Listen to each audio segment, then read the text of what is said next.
সবজিগুলো দিলাম সব নরম হয়ে গেছে। এবার ভিনিগার দিয়ে দেবো 1 চিপি।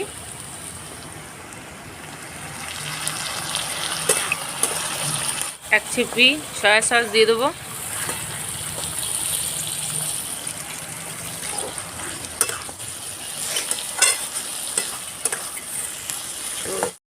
সস দিয়ে ভালো করে কষানো হয়ে গেছে।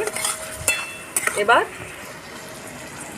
সেদ্ধ করা চাউমিনটা দিয়ে দেবো।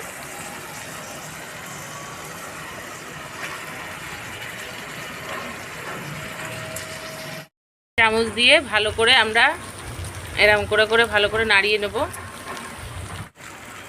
সুন্দর হয়েছে, তৈরি হয়ে গেল আমাদের দোকানের মতো চাউমিন।